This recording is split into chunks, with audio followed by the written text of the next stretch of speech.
देखो ये कहने में मुझे इतनी शर्म लग रही है, मेरी हिम्मत नहीं है, फिर भी मुझे कहना पड़ रहा है। भृत्या कहते हैं नौकर चाकर को। कल काल में स्त्री को अपने पति के संग जाने में लाज लगेगी, लेकिन नौकर के संग जाने में वो बड़ी प्रसन्नचित्त होगी। नौकर के संग बाजार मार्केट करने में, क्योंकि वहां तो खरीदारी अपने हिसाब से होगी। घर वाला संग जाएगा तो फिर वो आंखें भी दिखाएगा, फालतू खर्च भी नहीं करने देगा।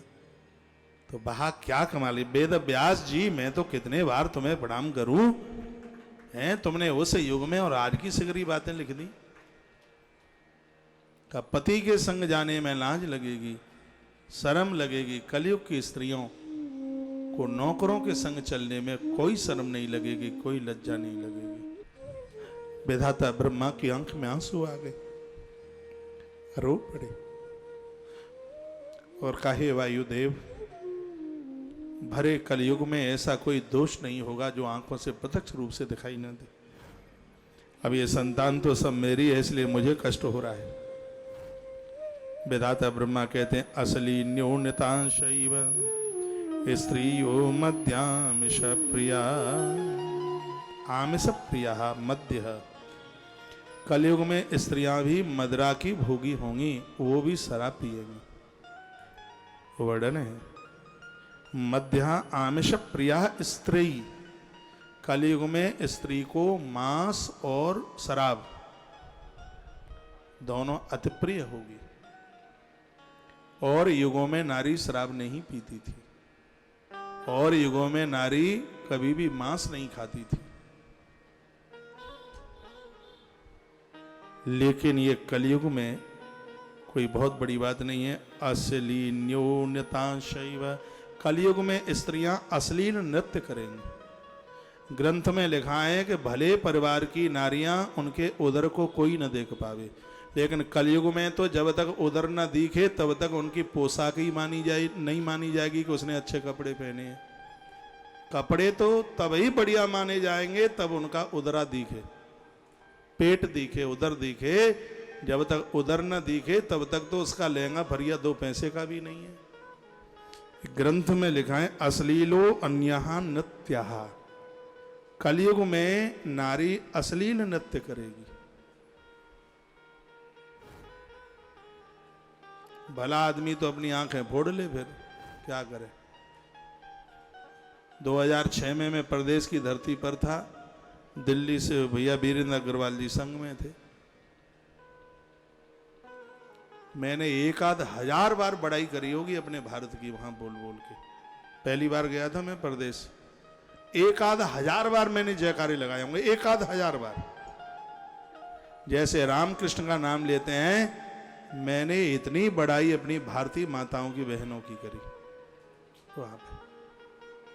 जो चरित्र यहाँ का इतना सुंदर वहां देखने को नहीं मिला, लेकिन वो बयार उड़ती उड़ती इधर भी आ गई। अब कहां चूक रहे। संभ्रांत परिवार की तो देवियां कपड़ा ऐसे पहनेंगी यूं करके, पेट से ऐसे लपेट करके यूं, हाँ उधर ना दिख जाए।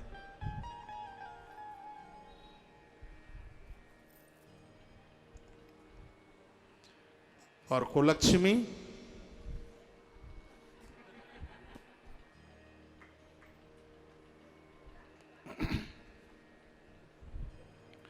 हमें तो बुरा लगता है, बहुत तकलीफ होती है। भारतीय लोग हैं। अब ये कितना खतरनाक शब्द लिखा है।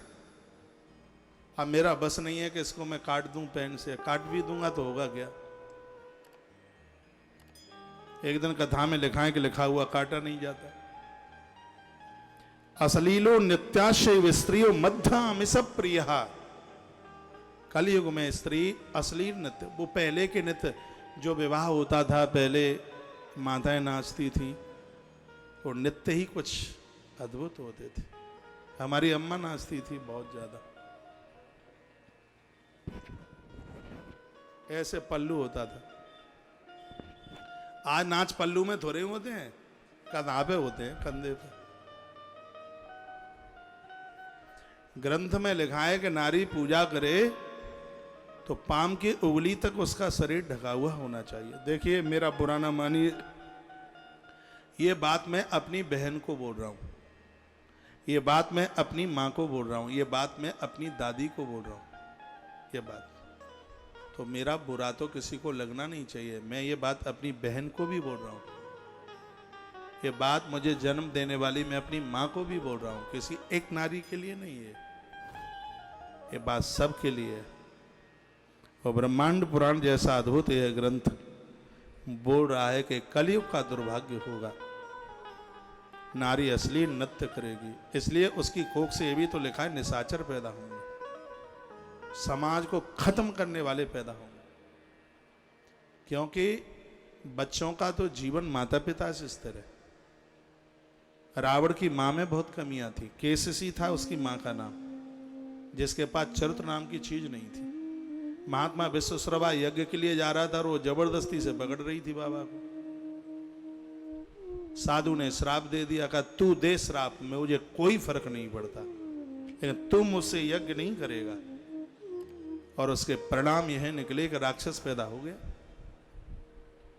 वहां तो विद्वान को पैदा होना चाहिए था, वहां तो एक धर्मी को, अधर्मी को नहीं, धर्म का सत्कार करने वाले को पैदा होना चाहिए था। लेकिन उस केससी की कमी ने एक राक्षस पैदा कर दिया।